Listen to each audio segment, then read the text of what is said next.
Elevate your business with CardSaver, your trusted partner for card payment solutions. From cutting-edge devices to custom options to fit your business needs, they've got you covered. Our Business Cash Advance offers quick access to funds with no interest, just a simple fixed fee. From pay-as-you-earn, join businesses that use CardSaver for reliable payments and smart growth. Now, back to the pod. Hello and welcome back to the Cod Cast. Today is episode 3. Previously, we've been joined by owner Jamie Pilley and manager Charlie Adam. But today, something a bit different. We are joined by Ronan Coughlan and captain Brendan Wiredu. Guys, how are we? I'm all good, thanks. Very well, thank you. Very good. Now, again, we're going to start off at the beginning. Now, a lot of boys' dreams are to play football. Brendan, where did it start off for you? Started off for me at a small local team called Simrab when I was young, around like 6, 7. Went to Charlton, was there for quite a while.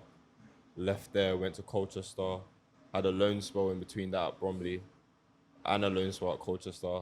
Went back to Colchester permanently. Now I'm here. Absolutely. And Ronan, slightly differently for you over in Ireland. Yeah. How different is it over there compared to over here in England? Yeah, it's much different. You see the facilities when you come over here. I came over at 16. I was playing locally for Limerick FC and then signed for Huddersfield when I was 16. And the difference in just the facilities, unfortunately back home, the League of Ireland has never really had the funding. The facilities over here, just obviously unbelievable. And yeah, I think that's the biggest difference I'd say between that.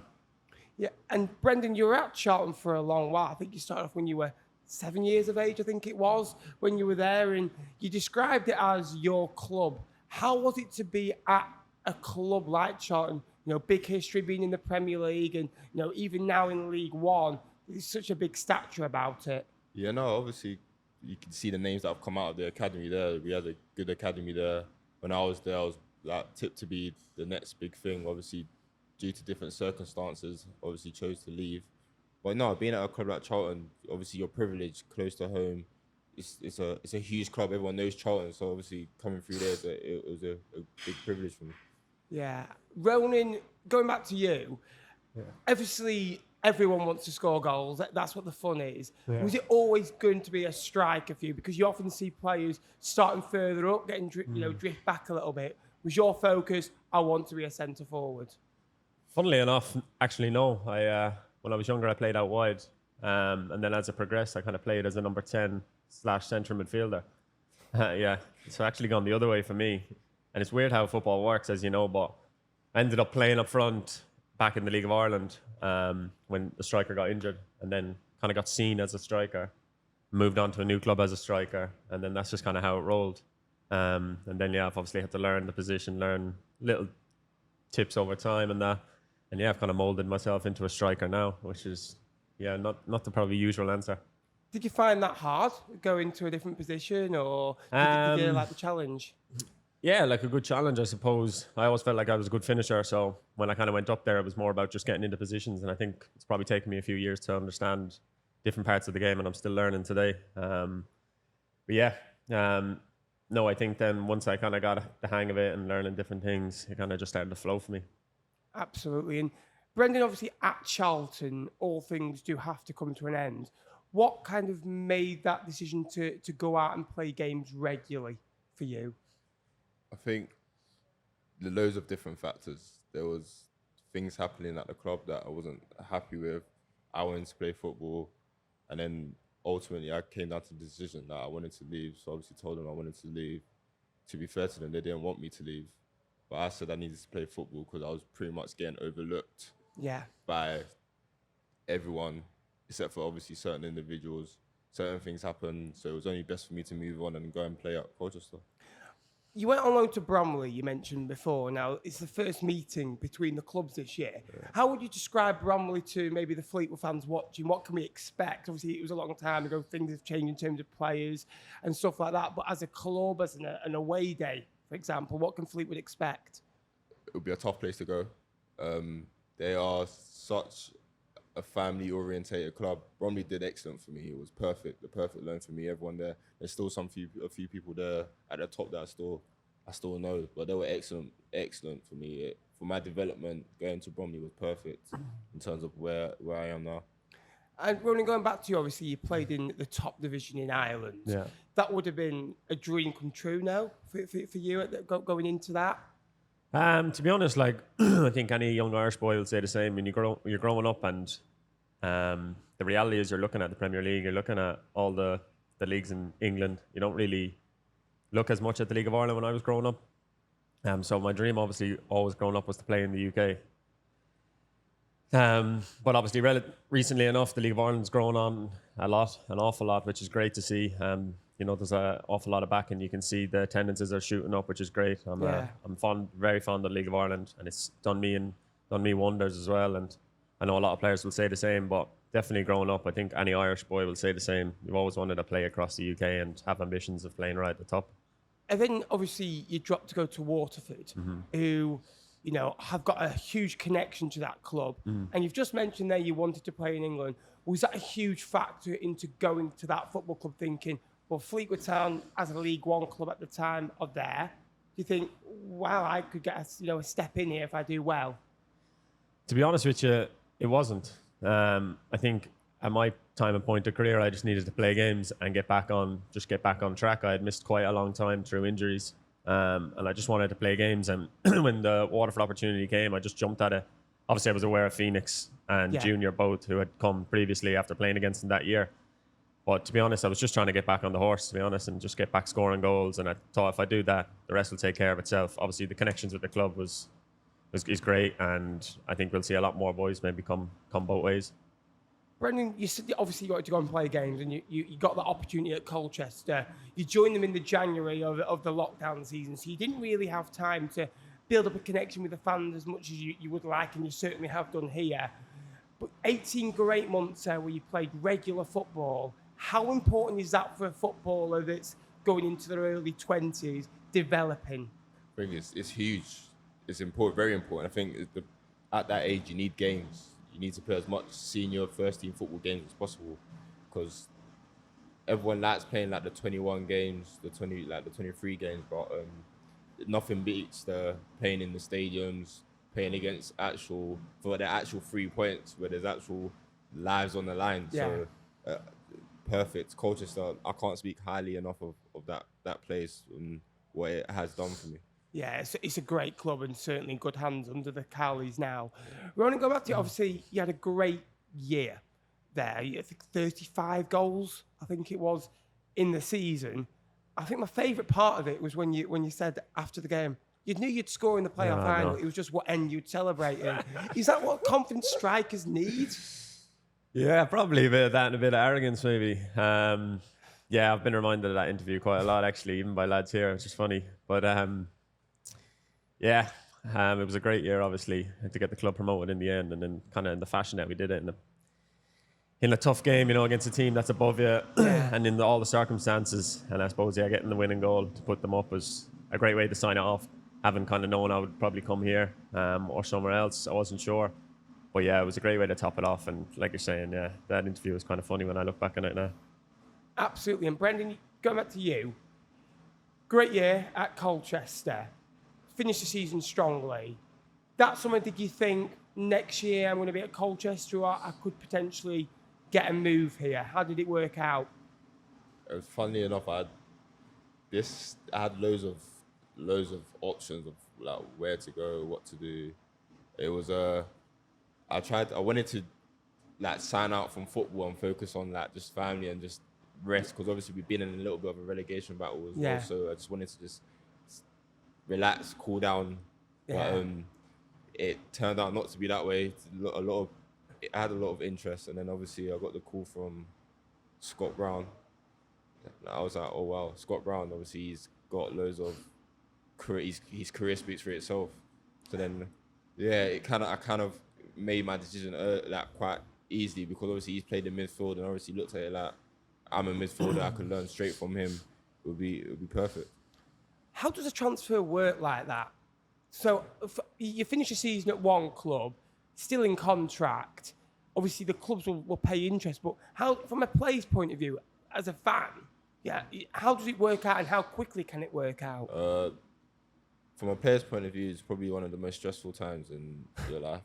But to put it as simple as this, you could be here today and you could be gone tomorrow. Like it happens that quick. 1 minute you could not be going, next minute you could be going. That's exactly what happened when I came here. I thought I was going back to pre-season with Colchester. Within 24 hours, I was here doing a medical. So it was like, it happened so quick, so fast.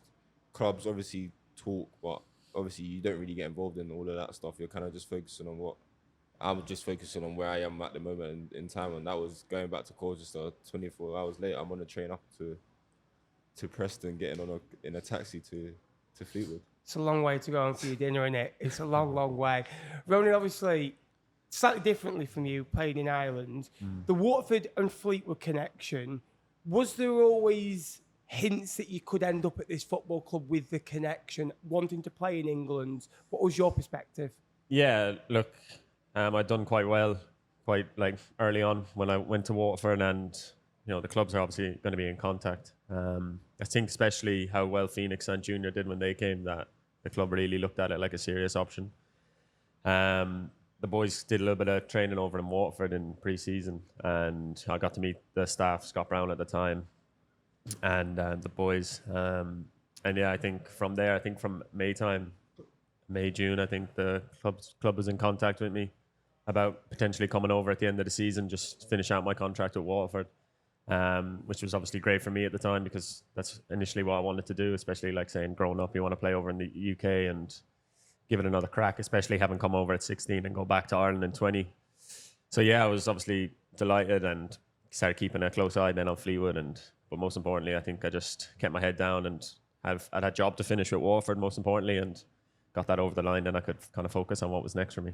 Did you speak to Phoenix and Junior, the likes of Barry Bagley, who has done really well since going to Waterford? Yeah, definitely. I think I spoke a lot with Bags and Cricky. Both of them were with us. And Tom Donaghy is also another young keeper that we had over there. Speaking to them about the club. And then I actually didn't know Phoenix or Junior. I bumped into Phoenix then after a Waterford game. He came in the summer and just happened to bump into him at a hotel after, where my parents were staying and his parents were staying. And had a good chat with him for about an hour, I'd say. I didn't know him at all. And he was dead on with me. And yeah, just kind of spoke to him and then reached out to him then later on when it got a bit more serious, and spoke to him again. So yeah, that was a good reference point for myself about the club. When you speak to other players, yourself, it gives you, they tell you what's up. You know what I mean? It's not like you can speak to the board and all that, but it's different until you again get a player's advice. Well, you finished one season in November, winning promoted, and you're coming into a kind of a cul-de-sac of a relegation battle in January. I bet you're thinking 6-week break, obviously not the usual length of pre-season break you'd get either. Yeah, no, it's not ideal in that way, but it's not 6 weeks and then you have no pre-season, you're straight in. So I think, to be honest, I took a week off, maybe a week and a bit off, and then just went back to work, really just working on myself, make sure that I hit the ground running for the last couple of months in the season. And I think I did that. I came in and eventually got into the team and then kept my place until, unfortunately, I broke a toe and missed a good chunk then at the end of the season. But yeah, I think for any player, it's important to stay ready no matter where you are. And for me, that was hugely important for me. Brendan, you were 22 when you joined this football club. And this football club has got a great history of buying players from a smaller division or a lower division and being able to give them opportunities in the Premier League, the Championship, or higher end League One. Was that a huge factor in coming here? Because one day that you will go on and play at a higher level, it's the nature of the beast, and this club will benefit, you will benefit. Did you think Fleetwood Town are that club for me? No, 100%. When I obviously spoke to everyone upstairs, they kind of pitched that to me as well, that this club is a selling club. They want to develop, and then obviously with every club to sustain, they have to let players go. But obviously it has to be for the right amount of money that they take. But yeah, no, obviously that was one of the big things that pulled me here. It was also the facilities. It was huge being at a facility here, which is that you don't get much better than this in England unless you're in the Premier League. So obviously having been in here at this place, that was a big factor as well. Was you blown away by the facilities here, Ronan? Because you mentioned facilities over in Ireland, the difference as well. Yeah, no, definitely. It's hard to contrast and compare, to be honest, with the League of Ireland. Waterford do have a great setup. Obviously, they don't own it. Poolfoot is owned by Fleetwood, which is great. And I think if you look around the league, and Brendan will probably say the same, like League Two, there's probably not much that'll compete with this place. And I think some of the signings that have come in have said the same. So yeah, it's a great place to develop and learn for any young players. And definitely the facilities are fantastic here. How big was Brendan when you came into the football club? Because we talk about big players in the dressing room. I was obviously being made captain in and around that time as well. Yeah. Brendan, I'd say he's kind of like not too vocal, like quite quiet. I think he leads by example, to be honest with you. I think that's the best way. You don't always want a captain who's screaming and shouting all the time. I think not to big him up too much, but he's a quiet enough leader, I think, and I think he sets an example, especially how he plays and how he trains. And I think that's so important as a leader. Yeah. Brendan, on being made captain of the football club, obviously the previous captain left in January. How did something like that come about? I think I told the story in the fans forum. I had no clue. I think we had the team meeting the day before Wickham away. And then I'd been sitting there. Obviously, I have my seat in the back corner. I'm just sitting there, folded like nice and quiet. Nice and quiet. And then obviously the gaffers come in and obviously said, Josh Vella's gone. Like pointed and said, that's your new club captain. Obviously, I've looked to my left, right. Everyone's looking at me. I'm looking at them. I was like, oh wow, damn, told me to go up and give a speech. And I've gone up and the literally just gone. And everyone started laughing, and then obviously I had a conversation with the gaffer afterwards. He said that he just thought I was the right fit, and he asked me if I was ready. I said, yeah. Obviously, quiet figure. Do you think something like that would be tactical as well? And you'd probably think it might bring you out your shell a little bit. Obviously, we know what you can do on the pitch. We see it every week. But off the pitch, you can see what you're like with the lads like Ronan here. You've got a great relationship. You think it kind of can really help boost your confidence and really and bring you out your shell a little bit? Yeah, 100%. But I'm quite a confident guy anyways. But like obviously, like Ronan said, I'm a quiet and talk when I need to talk kind of person. So it's like, obviously being made captain, you got to find the fine line of speaking up when you need to speak up. But then also I like to have everyone. I think everyone in the voice should have a change room. Should have a voice in the change room. So like, even like before games, I'm not the only one who speaks because I think we've got more than one leader in the change room. I'm still only 24. There's still senior pros who played loads of games who could have been made club captain, and they've got much more experience. And I think everyone, young or old, should have a voice to speak. Absolutely. Just keep that in mind. We'll come back to that, describing yourselves. But Ronan, coming over to England, started off in the January, and you got up and running, Port Vale at home and backed it up away at Bristol Rovers. Two good quick-fire goals, poachers' goals as well. How did it feel to get off the mark in England? And what was the key differences in standards between, say, a League One and the Championship and the Premier League in Ireland? Yeah, like you said, I kind of came over first and found it difficult to kind of just get into the team. But I thought once I get in, I'll make sure I stay in. And sorry, I think that was my focus. Is no matter what chance I get, if it's 10 minutes, if it's 1 minute, just show what you can do. Like I think as a striker, it's important to try and make an impact. The difference is I think in the standard, especially where I was coming from. I was playing in the division below with Waterford, and then to League One is a serious jump for those who know. And even the Premier division in Ireland is still a good standard, but there's still a jump. I think you see a lot of players come over, a lot of Irish players, sometimes they struggle and go back. You see it all the time. But yeah, I suppose once I got into the team and started knuckling down a position, I was playing just off the striker to Stockley at the time, like a kind of a 3-4-3 in a little pocket, which obviously is not my position, but you try to maximize every opportunity and maximize every situation and just try and identify in the game where you can hurt and where you can score goals. And luckily enough then against Port Vale, I was able to get off the mark, and that was a great feeling for me. My father was there at the time, and my now fiance, and my brother were there to see it, so that was great. And then, like you said, backing it up on a cold night in Bristol, then rainy, freezing, it was wasn't it? freezing. Jesus Christ. Yeah, back-to-back wins, back-to-back goals. It was a great start. I couldn't have actually pictured it much better. Thank God. Yeah. What a night's like that when you're playing out in the cold, the rain's battering on you. You know, some of you have got Under Armours on, but if you've not, you just got a shirt on. How cold can it be? Because I'm cold with, you know, hat, scarf, two, 3 layers on at times. Yeah, I don't understand how people don't wear Under Armours because I can't do it. But it's, do you know what, them wins, like them hard fought wins in them type of weathers, they feel different to them other wins. So going away to Bristol Rovers, which is a tough place to go, and to perform the way we did, it was a very, in the position we were at the time as well, it was a very good win. We really took that win, and I think that win helped us in terms of togetherness as well. I think we showed a real togetherness that day. I always say, especially when we play at home and those winds gets up and it's an open ground, the Fleetwood wind machine it is on, and it can be relentless at times, especially at home. But you speak about togetherness there, and for me, from the fans' point of view, the togetherness came from the 31st of January-esque to the end of the season, and that was you being captain and the players coming together. In the changing rooms, did you really feel that? What did you stamp as an authority as captain? Was it, look, lads, this has to happen, the standards have got to change? I think, first, the gaffer, Mo and Roscoe, I think from the first meeting, that's the aim, that was to bring everyone together. Because before that, we was pretty split. The group was pretty split, if we're being honest.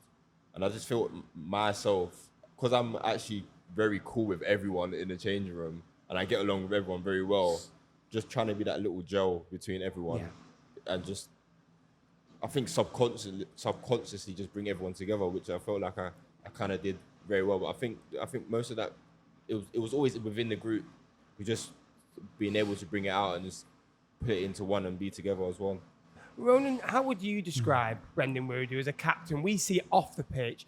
You see it from a player's point of view every day in training, from eating the food, off the pitch as well, to on the pitch as well.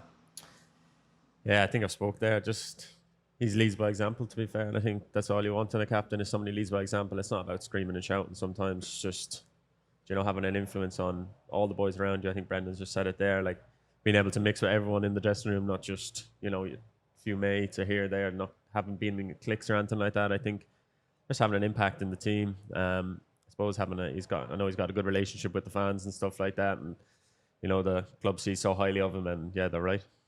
Your relationship with the fans is there to be seen. Every game lasts off the pitch, and there's always the "here's to you, Brendan Wiredu" every game. What is that like to feel loved? Because you won, you know, the Community Player of the Year at Colchester a few years prior, to come to this football club that's, you know, miles away from where you've been previously, your Bromleys, your Colchesters, your Charltons, to come here and feel that love. How does that feel? Oh, obviously, it's a special feeling, of course.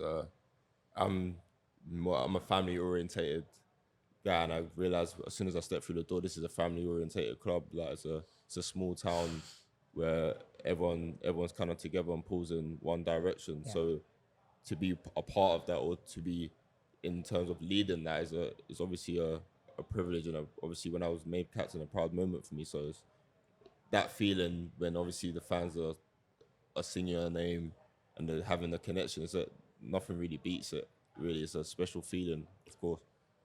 Oh, it's absolutely brilliant to see, and feels a real togetherness from the fans' point of view. The end of the season comes, we unfortunately, you know, get relegated, but end the season really well. A middle patch of, I think we drew 5 out of 6, which unfortunately in the end just didn't get us over the line. Ronan, for you, was it nice to have a bit of a break? Obviously, you got engaged over the summer as well. Congratulations on that, you mentioned before. Was it nice to have a bit of a break, because you'd obviously only had the week you mentioned off previously? Yeah, it's, look, every player would say it's nice to have a break at the end of a season. I probably played for nearly 18 months, I suppose. But just going back to the end of the season, obviously he's so disappointed. I think if you were in the dressing room after the game, you would have seen what the boys were like. But I think we gave it a good shot, like really good effort. I think most importantly, what Brendan touched on with the gaffer coming in and all the staff and galvanising the group together. I think you know the fans could see that as well, like you were saying.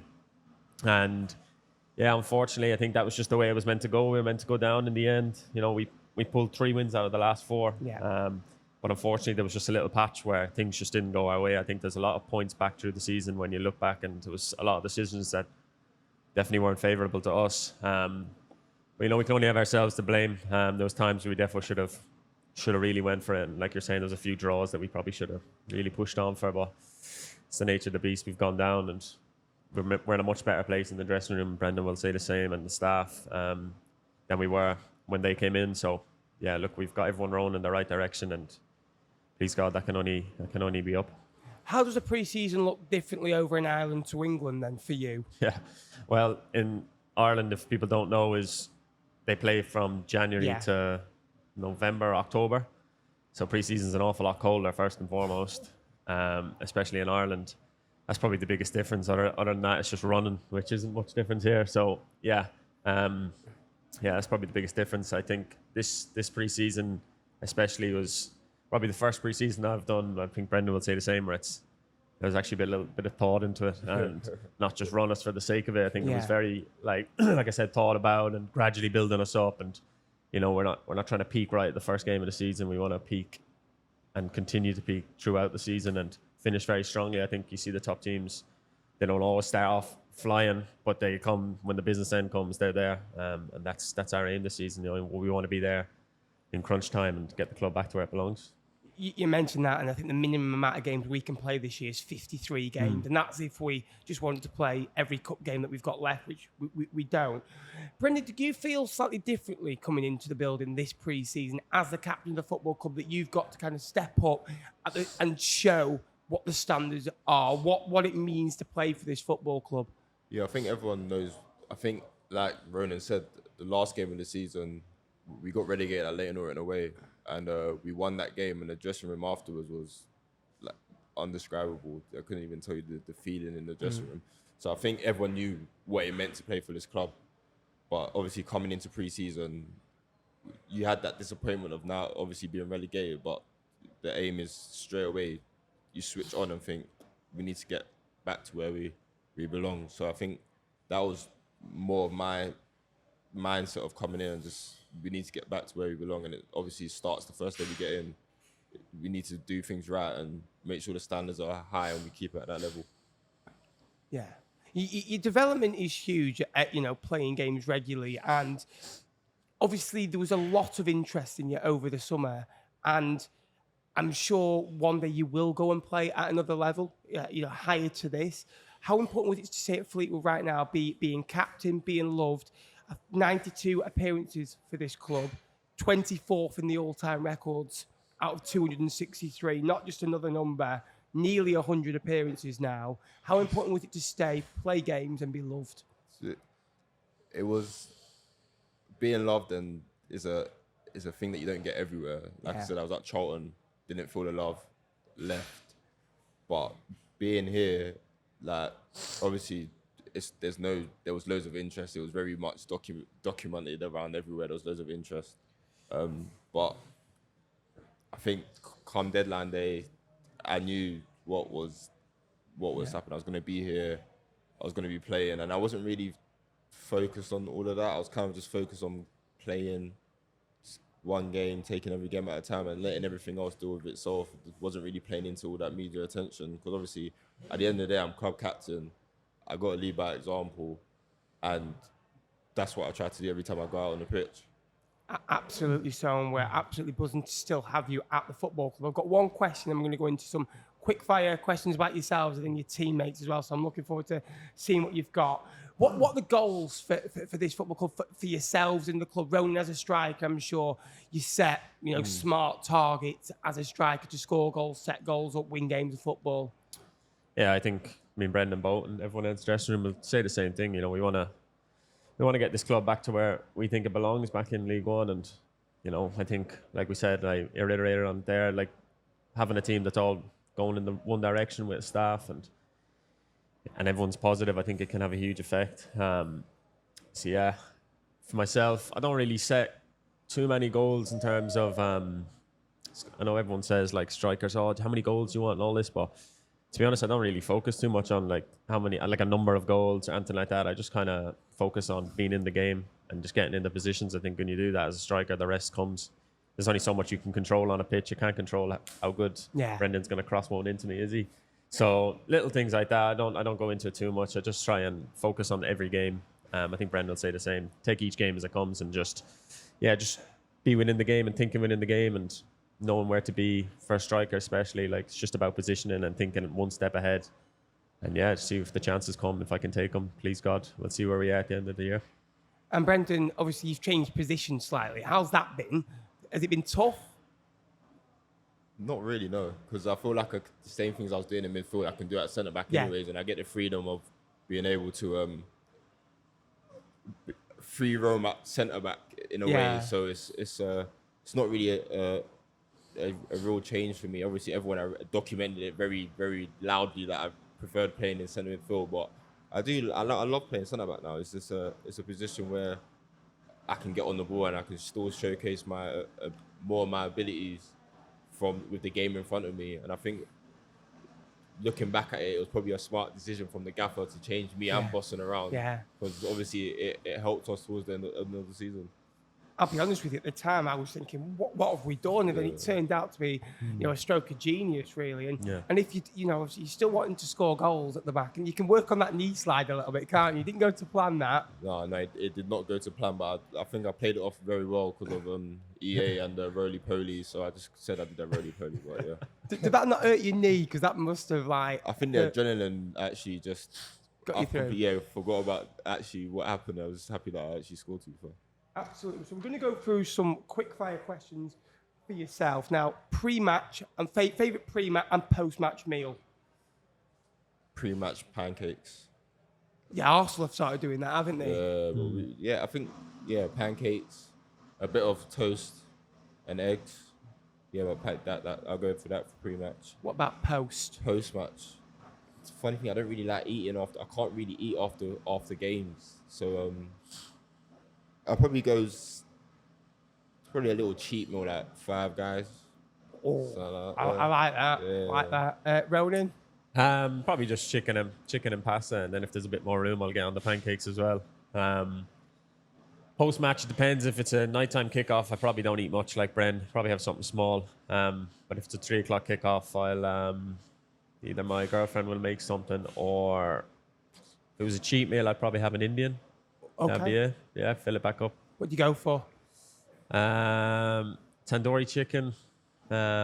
See, my girlfriend doesn't like it too spicy, so I kind of have to, be a bit like that. Maybe a tandoori chicken and a butter chicken, mix it all together. Good luck. Who's the most famous person in your phone books? Oh, Brendan, probably. Most favorite person in my phone book? Probably the gaffer, Probably Probably the gaffer. The gaffer. There he is. He's right just walking past now. Probably the gaffer, yeah. Best player you've played with? Me, probably Philip Billing at Bournemouth now. He's in the same youth team as me, so he's not done too bad for himself, so I'd say him. I've got quite a few. Probably, I can't choose one. Probably Esri Konsa or Ademola Lookman. Wow. Yeah. Right. Childhood hero? My mum. Lovely answer. Child hero? That's a deep answer, Brendan, isn't it? I've got to say a parent now, do I?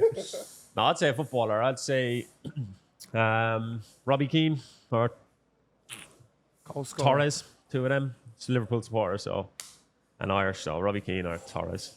If you could improve one thing about your game, what would it be? What was it? If you could improve one thing about your game, what would it be?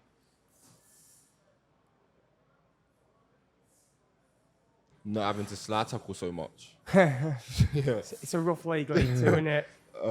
One thing I probably improve about my game, I think I could probably score more. It sounds weird, but I feel like I can get more goals and assists with the positions I pick up on the pitch. I think probably getting more goals and assists, to be fair.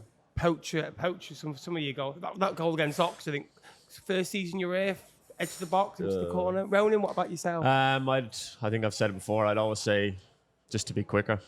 I think you see the levels, the higher you go up, the quicker the game is, the quicker the players are, whether it be speed of thought or physical speed. I think I'd swap Anton for a bit more pace. Yeah, I've been working hard on that, so I'd say to get quicker, yeah. Brilliant. Best moment of your career so far? Being made captain. Brilliant. Probably winning the FAI trophy back in Ireland in the Aviva Stadium in front of thousands has to be up there for me. Won on a penalty shootout as well and scored, so I'd say that.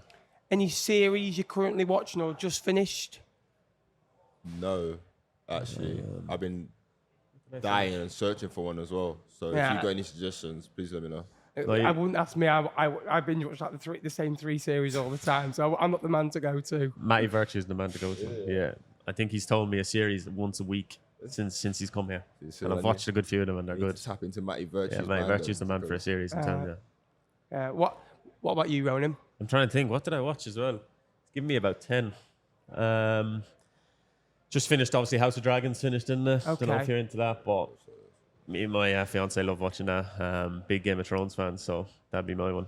What about pre-match? Listening to any songs, podcasts, for example? What was your go-to to listen to? To be fair, I'm on the speaker at the ground, so I just everything plays in it, sort of thing. So Well, that might answer another question in a minute. What about you, Ronan? Just listen to what's ever on in the dressing room. Don't really bring my own headphones or anything like that. I'm fairly just chilled out. I do my bit of my stretching and then I'm ready to go. Home or away games? home. Home. No travelling as well. And the last one for yourselves: best mate in football. Best mate in football. All those friendships you got in football. You've got to pick one now, Brendan. Come on. Damn. Best mate in football. It's a tough one now. That's a tough one. It's a tough one. Best mate in football. I'm going to get a few messages after this as well. Yeah. You know? Getting his DMs, boys. Getting his DMs. Best mate. Do you know what? Yeah. Best mate in football. that's a bad one. To be fair, I think. I thought that'd be a pretty straightforward. No, it's question, not to be because fair. I'm so Yeah. cool with everyone. There's obviously I've got a group. There's a group Yeah. that I'm very cool. Just give us a couple of names. Okay, well, Boston. Yeah. We built up a very good friendship here. Promise, Shavy, Junior, Totes. Like He could go on I could the go the 100 list- plays he's played with at Fleetwood. literally. But yeah, no. Tish. Yeah. So there's a lot of even DJ still. Yeah. DJ Carlos. I'm very close with Carlos. Carlos. You know what? Carlos. Yeah. There you are. He's got to one. Carlos. Ronan, what about yourself? When I moved over to the UK, I met a lad from Dublin. He played in the same Huddersfield team as me, Danny Kane. He's playing currently in New Zealand now, but he'll be one of my groomsmen at my wedding. So I'd have to say he'd be my best friend that I made through football. Yeah. And the last few I've got are on your teammates. Dressing room DJ, I was about to ask, but I found that out. What's he like? Is he good on the old speaker? Oh, Bren. He's all right, isn't he? He plays a bit. I think it's hard when you're a DJ, man. You have to be able to play for the whole audience. It's not just Yeah. your playlist. Yeah. So, like, Bren might like a type of music I'm not really a fan of, but then Bren has to play some music that I like that he doesn't like. So it's tough, isn't it? Yeah, I actually wouldn't like that pressure. I tough. think it's a lot of pressure. Very tough. But he deals with it well, so it's all right. Oh, you've got to deal to the crowd as well. Yeah. When you first join a football club, you normally have an initiation song. Who would you say has had the best Brad. initiation? Yeah, Brad. Brad. Physio. I think the Physio. gaffer said it as well. Yeah. 100%. It's incredible. He should have charged for that performance. I know, I'm not even honestly, I've messing. never seen He anything sang like it. Black and Gold it was. What was your initiation songs out of interest? My initiation song? Yeah. Build Me Up Buttercup. That's what I did. Oh, good shot. Was he good? Yeah, it's a good one. You can be honest. Wait. You probably rapped, did you? I rapped, yeah. I think I did I done two. I got made to do two, actually. Did you get made to First one one with was your so captain bad. as well? Yeah. I basically did two. I had to do D Block Europe. I done D Block Europe outside both times. But I don't know why I did it the second time. Everyone just maybe ended up doing it the second time again. So I did two D Block Europe outside. Good lad. Funniest in the squad? I'd say Dave Harrington, man. He's going to be buzzing off that as well, isn't he? But What a boy. he just cracks me up, man. He doesn't show up as well. You can probably hear him talking now, but I'd say Dave Harrington. He's just loud as well. He's just Yeah. loud and doesn't show up, but he is funny. Cracks me up. I think I'm going with Danny Mayo. Yeah. Away day sleep. Anyone that maybe falls asleep on the old coach? Oh, don't know. Sleepers. Don't know, you know. I can fall asleep. Yeah. I can't fall asleep. I mate. can fall asleep. Do you know who was a real sleeper? Promise. Jesus Christ. Was it? Oh, he snored as well, didn't he? Like mouth wide open. Wow. Oh, catching flies. Was Catching it? flies, yeah. Who would you say is the most? So not necessarily in football. I mean, like off the pitch, most intelligent in the squad. In this current squad, wow. Current squad, who's clever? That's a good question. What do I think?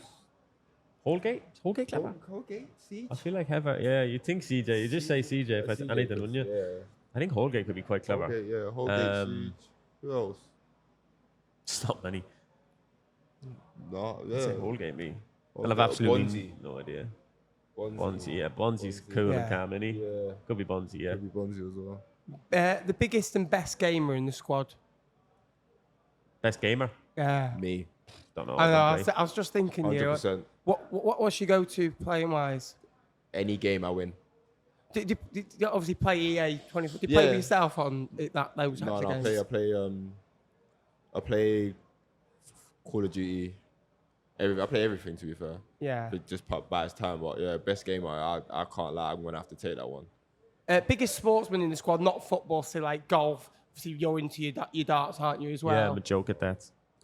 Are you good at darts? Or No, is it- I'm not. I'm actually crap. No. Hunty's the best at darts. Hunty, proper darts. CJ's Yeah. good at darts. Field boys play golf. Oh, Lord, boys. I'd say there's a good darts club at the club, if that makes sense. There's a good group. There's a big group. There's a big group every morning. And even after training, some of the boys are staying on playing darts. I'd say Hunty's the best at darts, though, yeah. Him or CJ. The last two now. Most likely to say be late for an away coach. It's kind of maybe a bit disorganised. You answer, Brent?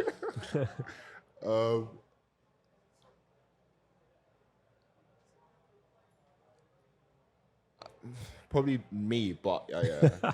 Oh yeah, we're going with Why that. you I'm wait skipping so long today, to say boys. Because I'm making sure everything is in order Yeah, here. yeah. Yeah. He's got good excuses, I'll tell you Yeah. that. Yeah. And I will take it to court if I have to take it to court as well. Do you have those type of things here? Do you have like Yeah, like we a have fine and Yeah. Had a good court. Very good court system as well. Yeah. Do you ever win when you're in court or? I mean, I won the other He day. did, but he picked his jury. I picked my So jury. that is Oh. should have been chucked out the window straight away. I've never seen a man pick his jury. And the last one, the biggest prankster at the football club. Oh my Biggest one? prankster. Danny Mayer, Danny probably, Mayer. yeah.